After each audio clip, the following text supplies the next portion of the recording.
des journaux et des feuilles culturelles que vous avez justement épluchées pour nous. Oui, avec deux questions ce matin. Facebook peut-il imposer à la France sa vision de la liberté d'expression ? Ou alors Facebook a-t-il des comptes à rendre à la justice française, à la justice de l'Hexagone ? Deux questions donc posées par Alexandre Fache dans l'Humanité. Pourquoi ? Eh bien tout simplement parce que s'ouvre aujourd'hui un procès particulier. C'est-à-dire que Facebook est poursuivi par un professeur des écoles qui estime avoir été censuré dans ses publications. Il avait publié une image du fameux tableau de Gustave Courbet, L'origine du monde, et ça avait choqué Facebook. Du jour au lendemain, son compte avait été effacé de la planète, j'allais dire. Alors ça remonte à 2011, le gars a 59 ans, il a 3 enfants, pas de problème. Un jour, il publie un lien qui mène vers 2 documentaires d'Arte, sur ce tableau. Évidemment, on voit le tableau, vous savez ce qu'il représente. Et là, pas d'avis, pas de justificatif, le compte est effacé. Et le professeur des écoles estime qu'il est, à travers cette censure, traité de pornographe. Et que Courbet est aussi traité de pornographe, finalement, à travers cette affaire. Donc, il dépose plainte. Alors, Facebook fait pas mal de guérilla en disant « Oui, mais nous, on est basé en Californie, donc on ne peut être jugé que par la justice américaine ». Depuis, la Cour d'appel de Paris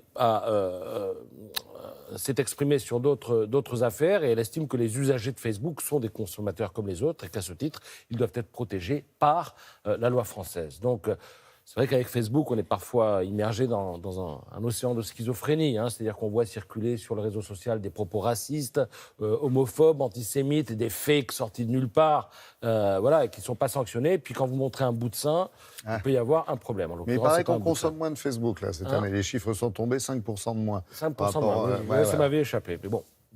En tout cas, l'origine du monde, ce tableau existe. Oui. Je rappelle qu'on peut aller le voir au musée d'Orsay.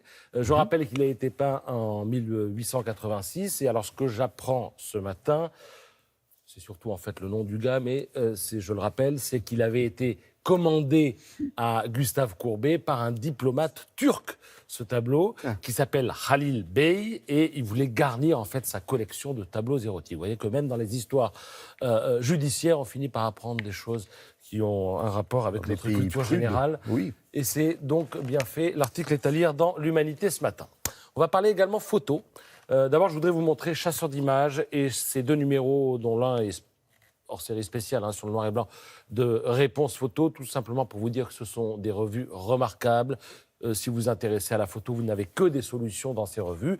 Et alors, vous avez aussi certaines rubriques que j'affectionne, notamment celle des analyses critiques de la rédaction. Oui, bien sûr. Alors, voici une photo. Elle a été prise en Inde pendant la fête des Lumières. C'est une scène de rue. L'image, on va dire, est structurée par des taches de couleur. Donc ça, c'est un point positif. On a déclenché, l'auteur a déclenché à hauteur du bassin, donc ça donne un côté immersif à l'image. C'est bien, mais simplement... Ah non, c'est pas du tout cette photo. Non, parce que comme on était un petit peu à la bourre, comme on dit, voilà, vous êtes passé la photo d'après. J'ai pas surveillé. Alors, écoutez, je prends 10 secondes pour vous parler uniquement de cette photo et je reviendrai avec l'autre un autre jour. Celle-ci a été prise à Pondichéry.